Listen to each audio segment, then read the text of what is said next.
Welcome back to another episode of Patriots of the American Republic. Imagine your favorite sports team is playoff bound. The star player who statistically has been part of the winning streak was suddenly let go off of the team. One would ask, why on God's green earth would anyone do this? And I'm sure the coach who made the decision would more than likely have their job in jeopardy. If it was the owner, potential backlash, financial backlash, would more than likely be certain. Talk about shooting yourself in the foot. That's exactly what Fox News did when they fired Tucker Carlson on April 24th. In our last video, we discussed some speculations as to why he may have been fired. We also discussed his options and what's next in his future. The possibilities seem endless for Tucker. I mean, everybody wants to have the man with the golden mic on their platform. So we're going to discuss what's happened and update you with the most recent news. Now,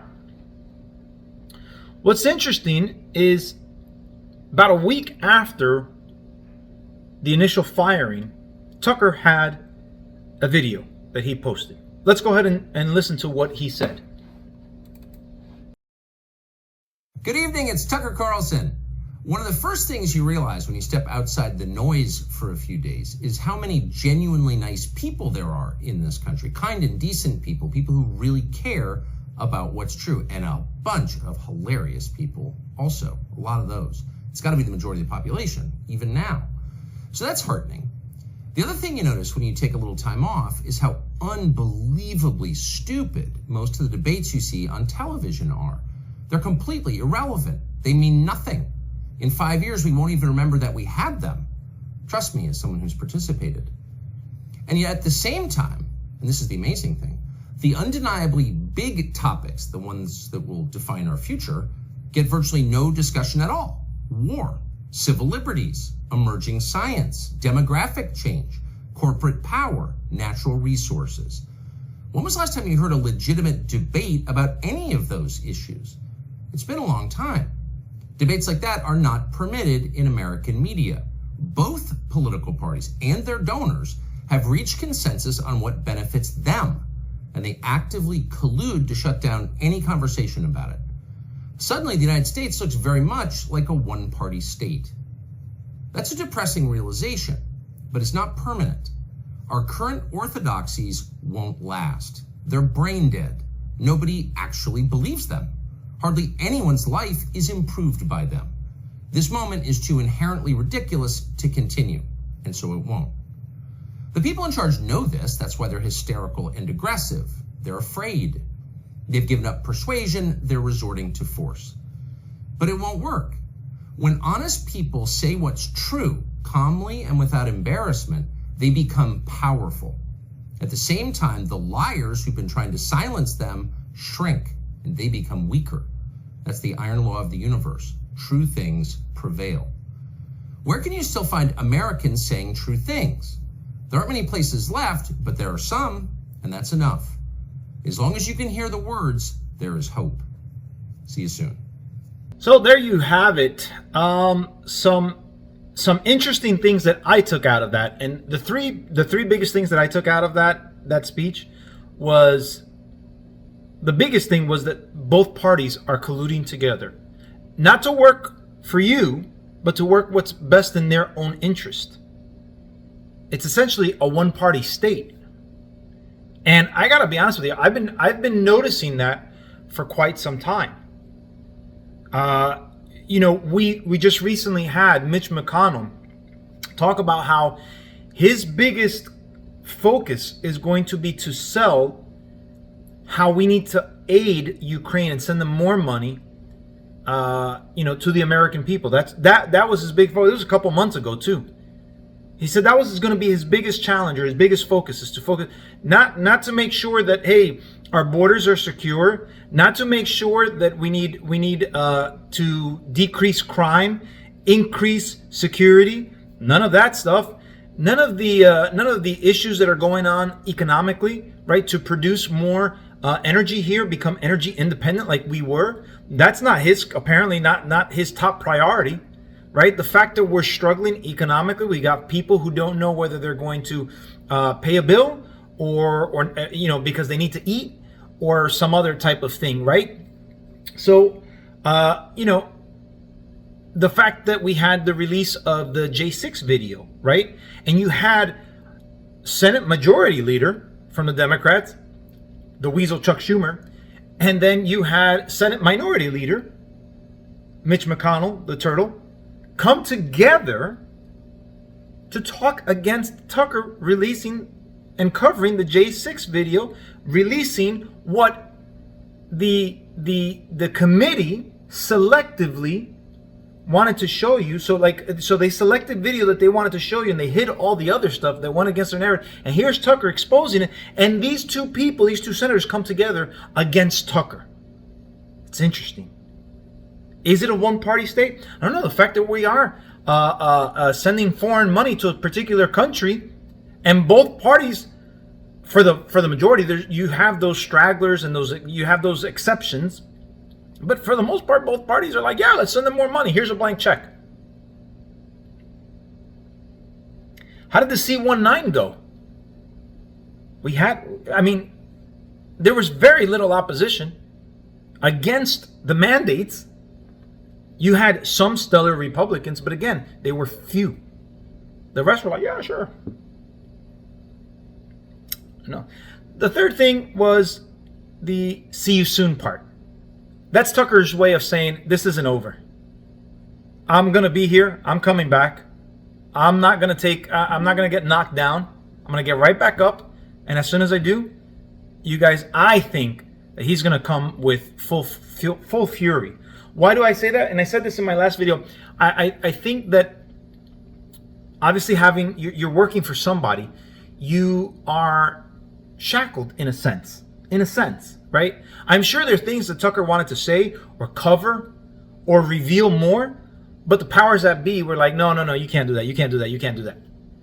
And if he's given free reign, I applaud that, because you know what? There's too much corruption in all institutions, and it needs to be exposed. That's what the First Amendment, that's what freedom of journalism is supposed to be about. Exposing corruption for the people, not to become an arm or an extension of the politically corrupt. But you know what's interesting is that since that video, someone has been trying to do a smear campaign on Tucker Carlson. They've released a video that makes him look bad. Let's take a look at the first one. I don't want to be a slave to Fox Nation, which I don't think that many people watch anyway. We're gonna because I'm like a representative of the American media now. Speaking to an exile in Romania and welcoming him back into the Brotherhood of Journalists. Okay, he's being sarcastic there and extremely passive aggressive. Yeah, it would help us out if he wore a sweater though, because we asked him not to wear a suit. Like, he was panicking about it. So you don't have to. Tucker's gonna be looking casual. That's just how our show looks. Is that okay?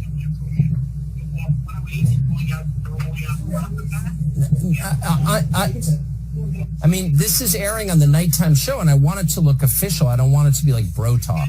And I, you know what I mean? Yeah, but the majority of it, like if we go like 45 minutes, it's going to be for Fox Nation. But nobody's going to watch it on Fox Nation. Nobody watches Fox Nation because the site sucks. So I'd really like to just dump the whole thing on YouTube. But anyway, that's just my view. I'm just frustrated with it's hard to use that site. I don't know why they're not fixing it. It's driving me insane. And they're like making like Lifetime movies, but they don't work on the infrastructure of the site. Like, what? It's crazy, and it drives me crazy because it's like we're doing all this extra work and no one can find it. It's unbelievable, actually. I don't know who runs that site. We're going to play a sizable chunk on the show tomorrow night. That's the plan. And then what it's going to do is drive a lot of people to watch this on Fox Nation. It's going to be a great help to what we're doing over there on TV today. I know, but we're doing our part. We're like working like animals to produce all this content, and the people in charge of it whoever that guy's, whatever his name is, like they're ignoring the fact that the site doesn't work. And I think it's like a betrayal of our efforts. That's how I feel. So of course I resent it. This could have been leaked by a Tucker loyalist to further pile on the pain to Fox News, since they've lost about half of their viewers during his time slot. Or it could have just been another producer like Abby Grossberg, who is trying to sue the network and complains that it was a hostile work environment over there in order to further pile on to Fox News' problems. But either way, thank you, whoever leaked this footage, because it's fantastic. So there you have it. Shout out to Mark Dice for putting a bunch of these videos together. He's really on top of things. So a couple of these videos are going to be from Mark Dice. And as you can see there, he gives a good thought process. A lot of there's been a lot of articles that have said that Fox leaked this, or Media Matter leaked this, or that producer that he mentioned leaked this. We don't know. And I think Mark, he at least throws in the possibility that this could have been even somebody from Tucker's camp releasing it, to further, crap on Fox. Who knows? We don't know. What we do know is that this video doesn't make Tucker look bad. It's a really bad smear campaign. I've seen more articles regarding the Media Matters releasing this than anything else. And from what I've seen is that, or what I've read, is that Fox has sent them a cease and desist from releasing these any more of these videos. Like, we've got more videos and they've done more. More has been released. So if that's true, if Fox did send them a cease and desist, then it's more than likely that this is being released from these folks trying to make Tucker look bad. And to be honest with you, it doesn't make him look bad at all. He's criticizing the site Fox Nation because it's hard to use. It's hard to navigate. The interface is not user friendly, right? That's a fair criticism. I mean, what company is perfect? So suddenly we can't criticize our own companies because that's bad. We don't want to improve customer service because that's bad. Most companies have a box where you can give an idea, or they have roundtables how you can improve, how you can make the company better, service the customer better, etc. What's wrong with it? Why? Because he's criticizing it in a negative fashion? I don't know. But this doesn't make him look bad, because who's he criticizing it for? Us, the viewers, the people who were subscribed to Fox Nation, right? Our experience sucks, right? Our ability to get what we want to watch is not there. The interface is so on and so forth. He's not fighting for the big guys. He's fighting for the little guys, the regular people, right? So I think it's very admirable. But let's move on to the second smear campaign, or the attempted smear campaign.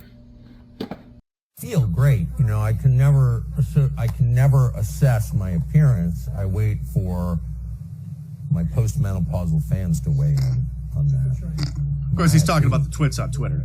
What? They want to control me from afar? Okay, I'm putting the leash on. You can... it, we'll do it live! Of course, that was a reference to the famous Bill O'Reilly meltdown when he was an Inside Edition anchor like 25 or 30 years ago. And when that video was posted many years later online, of course, it went viral, and F it, we'll do it live became a meme. Apparently there was a problem with the teleprompter, and when they were trying to record the outro, it just wasn't working, and so Bill O'Reilly was getting extra frustrated, and then this happened. And we will leave you with a... I can't do it. Okay. We'll do it live. Okay. We'll do it live. It. Do it live. I'll write it and we'll do it live.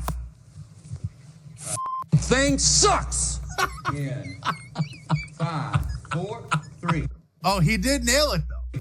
That's tomorrow, and that is it for us today. I'm Bill O'Reilly. Thanks again for watching. We'll leave you with Sting and a cut off his new album. Take it away. A pro. A total pro. Oh. This is another clip that they leaked of Tucker talking with Pierce Morgan, who just signed on with Fox Nation for his show over there. And so he was about to interview Tucker for his show, and off air, or what they thought was off air, which you're never really off air when you're sitting in front of a camera. Tucker always knows, as you'll see. everything is always being recorded once you're in the studio. And so, but before they did the official recording for the show, Tucker said this. So let's, if we're going to talk about sex, I'd love to hit some of the fine points of technique.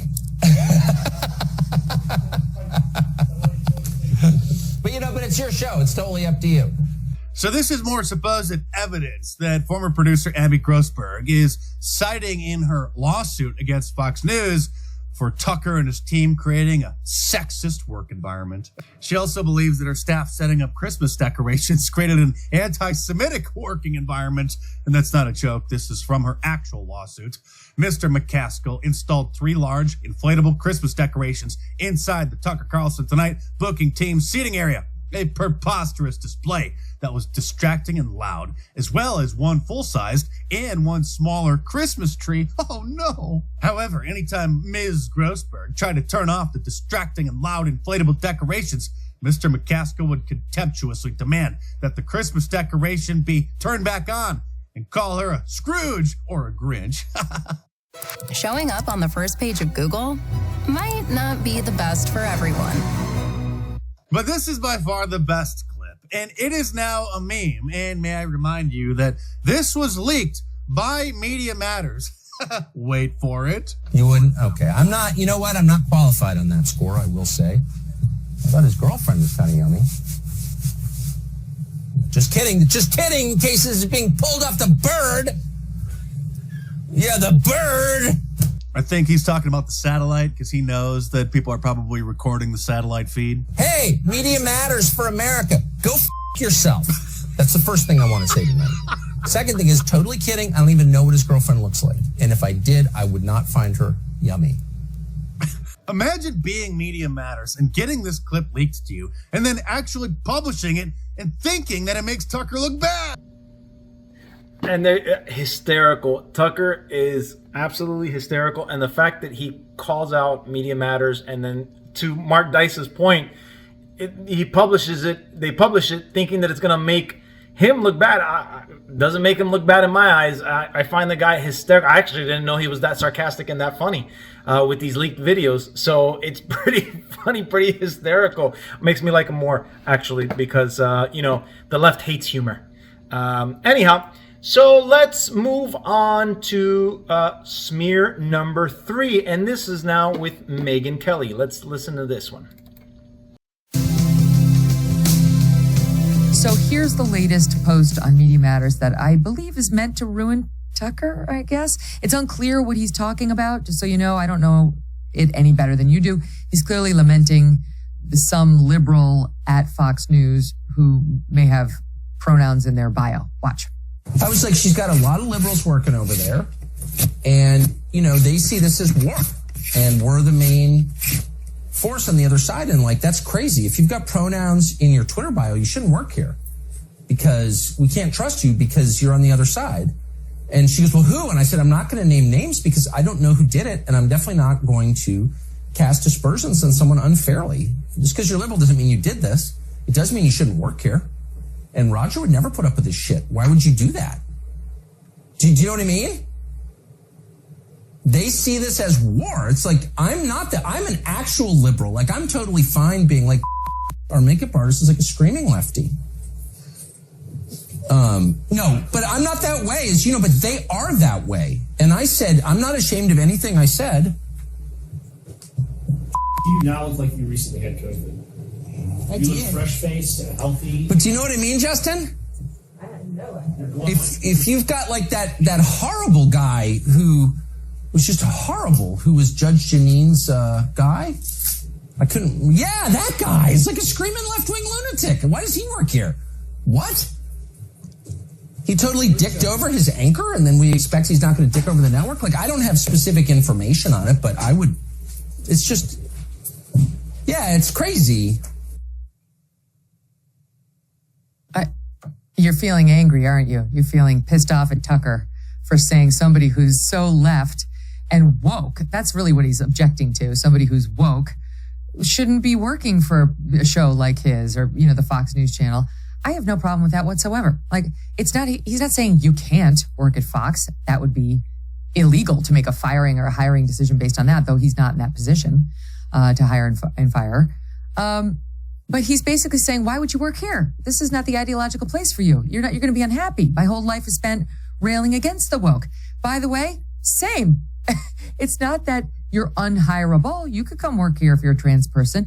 However, you're going to have to be okay with where I stand on this issue. You're going to have to listen to it all day long. And then you better not get any ideas about taping me or running out and making a stand based on the thing you signed up to do. So, yeah, Megyn Kelly accurately, describes that. I mean, if you are on the left, why would you go work at a right-winged place like that? You know what I'm saying? Where they're covering news, they're anti-woke, they're going to go against the woke.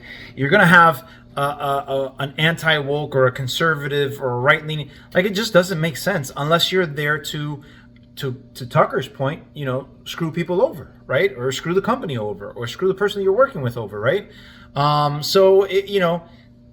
She's got a point. And when you look at how the left treats us, to Tucker's point, it is a war for them, right? I mean, look at Gina Carano. Look at what she said, how she basically was comparing how we should be treating people, everybody with respect, or else we're no better than the Nazis, or something along those lines, right? And she got fired from Disney, right? The left hates conservatives. No conservative is safe at a leftist, at a major leftist company or at a major leftist job, right? And so, it is what it is. It is what it is. So here's what's interesting.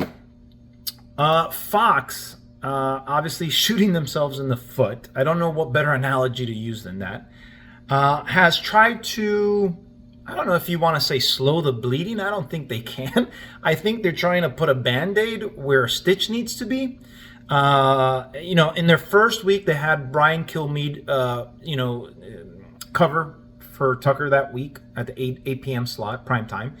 And unfortunately, Brian Kilmeade was probably put in there last minute. Probably wasn't, a big plan. They didn't probably think about who can we put in there, they just grabbed whoever they could. Hey, Brian's done his show before. He's familiar with how it runs. Let him go with it. Could be, right? Then they got Lawrence Jones. I like Lawrence Jones. I've seen, his show a couple of times, I think on Sunday. I used to follow him when he would go out in the street and interview people and so on and so forth. So they got Lawrence Jones to host it in the second week.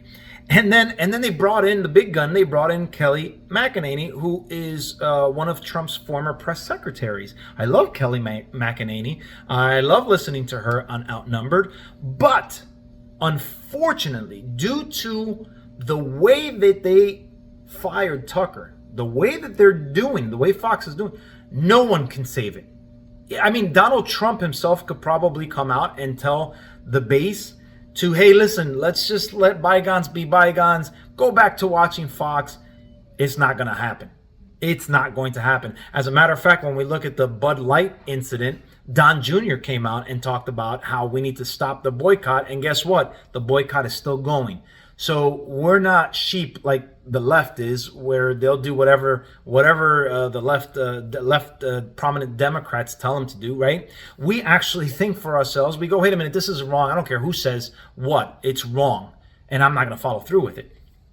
So they brought in Kelly McEnany. And when you see the post that she has, no disrespect to Kelly McEnany, of course, but people are like, look, we're done with Fox. We love you, but we're not going to watch. We're not going to support. Unfortunately, people feel like Fox did Tucker wrong. And by doing Tucker wrong, they feel wronged as well, because Tucker was, like I said, one of the only ones out there fighting against both the left and the right? So unfortunately, the numbers are not looking good.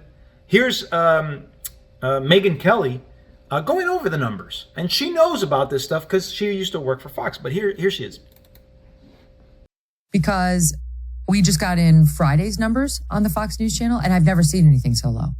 Literally, I'm not exaggerating. I've never seen numbers this low on Fox News ever. And I joined Fox News in 2004 when they were being funded by the Christy Lane commercials. Okay, there were some lean days. We were still number one back then, but that didn't say much because we weren't getting a lot of eyeballs on the channel. I'll give you an example. Okay, Tucker's last week, on the Fox News channel, his show averaged 3 million in the overall, and they averaged almost 400,000 in the demo, 25 to 54, 377,000 to be exact. On Friday, the 8 p.m. show got, once again, he was averaging 3 million. It got 1.284. So we'll call it 1.3 million. From 3 million down to 1.3 million. And in the demo, again, let's call it 3.8 was 377,000. So let's call it 380,000. They got 90,000. Oh, 90. I've never seen, you're getting to the point, if you go below 50, you get what we call slashies. Remember, Abby? We used to laugh at the Morning Joe crew because they'd get slashies every day. We're like, these people are so self-important, they have fucking slashies. Anyway, they're looking at slashies potentially on the Fox News Channel prime time. I realize it's Friday. Fridays are never strong. I'll get you Tucker's ratings on his last Friday. They were, I think, triple this. But still, 90, no. And by the way, they lost. They lost on Friday in the 8 p.m. to both MSNBC and CNN. You have to try hard to lose to CNN. The 9 and the 10 p.m. also lost to MSNBC. The 9 p.m. only went up to 100,000 in the demo. The 10 p.m. was back down to 94,000 in the demo. So what happens is they lose 8, they hemorrhage at 8, and then they never recover. The whole prime time is blown out still. Wow, staggering numbers that Megyn Kelly reported on today, as a matter of fact. That video is from earlier this afternoon. And it's just staggering what Fox is going through. And I've seen I saw a previous video where I think it was from last week, where she talks about not just the primetime aspect, but also the following show, which is Sean Hannity. And this was about 2 weeks ago now, or maybe it was last week. I think it was last week. Sean Hannity's viewership was down 40%. So the impact of what happened to Tucker, I think everybody's feeling it. Is it enough? I don't know. Is it enough to do what exactly? What are we trying to do with it? I don't know. I just know that people are upset. They feel like he was wronged, and then they feel like they were wronged. So they're just like, whatever. And here's the interesting part. Fox continues to play dirty. They may, it's Fox, and even though they may have sent a cease and desist, supposedly, to Media Matters about the leaking of the videos, but Fox knows that Tucker's a juggernaut. And no matter where he goes, his viewers are going to follow. And that's dangerous for them. So they're trying to do whatever they can to have him not compete against them. Well, listen to this final video from Megyn Kelly, also from earlier today. Well, but it's more pernicious than that, because it's clearly an active campaign to destroy. And word out of Carlson's camp to me today is they're extremely frustrated that Fox is clearly slow walking the negotiations to try to keep him under wraps as long as possible. They do not appear inclined to let him out of the non-compete at all. They're trying to shut everybody up with non-disparagement and non-competition requirements. So they want him to be quiet. They want him to be quiet about Fox. They want him to be quiet professionally. That includes Fox, his executive producer, who they also canned with no explanation, right? This is a guy who's got a family to support too, others to support. And so they're gone. And Fox is not negotiating in good faith now, as Tucker has been looking to his allies to step up the pressure on Fox. And I can tell you this, the pressure's working. So after that, she goes into the loss, the numbers decrease that we just went over. But you could see here that Fox is would you say playing dirty? I would say so, because you let a guy go and you're not allowing him to find work elsewhere, obviously, because he's going to go against you, right? So and for the executive producer as well, I'm not sure what are the implications there, why they fired him or that person. Why was the executive producer part of this firing, and why are they concerned about that person? So there's a number of things that don't sit well with me regarding Fox, and it shows the corruption that's going on at Fox, and it's why right, people like me are no longer watching. To be honest with you, I didn't really watch Fox. Like, my thing wasn't Fox. People would, when I get into debates online, people are always like, oh, you like Fox. Oh, you like Fox. First of all, it doesn't matter where the media comes from or where the news source. The point of the matter is it truthful or not, right? Now, when it comes to CNN and MSNBC, we know they deal in lies, right? But my thing with Fox was not Fox. It was the people that were on Fox, and Tucker Carlson was my guy, was the go-to guy. He's the guy. Remember, I said this in my last video. I watched him and Hannity pretty much back to back, and Hannity just got so repetitive. I liked Hannity's some of the reporters on Hannity, like John Solomon and Sarah Carter. Their reporting was really accurate, but I kept hearing the repetitiveness and I got tired of it. And then what switched me completely off from Hannity and made me realize he's just another corporate shill was his treatment towards Lauren Boebert, which I'm not going to play here, but I mean, you could look it up. It's just really disgusting the way he hammers her and doesn't let her talk and treats her like if she's a political enemy, right? But yeah, so we can see here. Now, here's what's interesting. Today we got a new video from Tucker. It's really exciting, so I want to play it for you guys so that way you guys can see. I'm sure you guys have seen it already, but if you haven't, you're in for a treat. Check this out. You often hear people say the news is full of lies. Hey, it's Tucker Carlson. You often hear people say the news is full of lies. But most of the time, that's not exactly right. Much of what you see on television or read the New York Times is in fact true in the literal sense. It could pass one of the media's own fact checks. Lawyers would be willing to sign off on it. In fact, they may have. But that doesn't make it true. It's not true. At the most basic level, the news you consume is a lie of the stealthiest and most insidious kind. Facts have been withheld on purpose, along with proportion and perspective. You are being manipulated. How does that work? Let's see. If I tell you that a man has been unjustly arrested for armed robbery, that is not, strictly speaking, a lie. He may have been framed. At this point, there's been no trial, so no one can really say. But if I don't mention the fact that the same man has been arrested for the same crime 6 times before, am I really informing you? No, I'm not. I'm misleading you. And that's what the news media are doing in every story that matters, every day of the week, every week of the year. What's it like to work in a system like that? After more than 30 years in the middle of it, we could tell you stories. The best you can hope for in the news business at this point is the freedom to tell the fullest truth that you can. But there are always limits. And you know that if you bump up against those limits often enough, you will be fired for it. That's not a guess. It's guaranteed. Every person who works in English language media understands that. The rule of what you can't say defines everything. It's filthy, really, and it's utterly corrupting. You can't have a free society if people aren't allowed to say what they think is true. Speech is the fundamental prerequisite for democracy. That's why it's enshrined in the first of our constitutional amendments. Amazingly, as of tonight, there aren't many platforms left that allow free speech. The last big one remaining in the world, the only one, is Twitter, where we are now. Twitter has long served as the place where our national conversation incubates and develops. Twitter is not a partisan site. Everybody's allowed here, and we think that's a good thing. And yet, for the most part, the news that you see analyzed on Twitter comes from media organizations that are themselves thinly disguised propaganda outlets. You see it on cable news, you talk about it on Twitter. The result may feel like a debate, but actually the gatekeepers are still in charge. We think that's a bad system.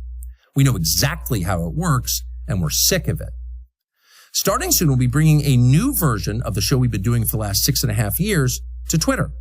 We'll be bringing some other things too, which we'll tell you about. But for now, we're just grateful to be here. Free speech is the main right that you have. Without it, you have no others. See you soon. Wow, that's a great video. I enjoyed it. Here's what I got out of it, right? Got to read between the lines, and I'm speculating, but what stood out to me the most was him talking about how you rub up against certain things. You're not allowed to tell the truth. You have certain constraints, right? It indicates to me that it could be leaning towards either, some of the stuff that went on with the J6, or some other stories that he may have touched on, illegal immigration, the corruption from the right, who knows? Who knows? But it's very clear to me that his firing had to do with him touching on areas or subject matters that he didn't really need to touch on, or that they didn't want him to touch on. Let me rephrase that. They were subjects that they didn't want him to touch on. And again, to me, that raises the J6 flag. So you've got a journalist being censored, being controlled by the higher powers. Listen, truth is truth. Truth should never be censored. If there's something going on and you know the truth, it's your journalistic duty to tell the truth, right? And so for them to do what they did to him and continue to try and silence him, I think it would have been easier for them to maintain him because they would have had the ratings, they would have had the falling out and so on and so forth. Now and especially when I guess whatever contract that he has expires or is he released from, I would imagine there's going to be a tornado full of information that's coming out here, and he's got nothing to hold him back. So I hate to use this analogy, and please forgive me, but I've heard this expression before. It's cheaper to keep her, right? When a husband doesn't want to divorce his wife, because he knows that the financial cost is going to be that much greater, so he just stays in the marriage, and he's like, it's just cheaper to keep. I think that's fitting for Fox. It might have been cheaper to keep Tucker than to let him. It would have been less damning, for them to keep him than let him go. So I don't know. What are your thoughts? I would definitely like to hear, but let me give you my final thoughts, right? Here's what I got. Tucker has been one of the few talking about subject matters that not many people touch on. We've talked about this several times. He's been unafraid to go against the left and the right. We've seen that he's challenged many Republicans. Salazar from Florida. You've got Mitch McConnell, obviously calls him out all the time. Lindsey Graham, et cetera, et cetera. And I think it's especially meaningful, his rightfully aimed pushback against these Republican Party people that sets him apart from the establishment Republicans, right? He said it in one of his videos where he's a liberal, and I believe that, right? He's a traditional liberal, right? And so he's got a huge following. So no matter where Tucker goes, and obviously it seems like he's going to Twitter. He found a new home in Twitter. I'm looking forward to seeing what he brings, the continued news, the continued truth-telling, the continued, pushback against establishment, elitist, corrupt politicians and corporations. I'm looking forward. I hope we get to see Tucker really, really soon, sooner than later. Guys, that's all I have. Thank you once again for tuning in, Patriots of the American Republic. And God bless you all, and I'll see you guys next time. Take care. Bye-bye.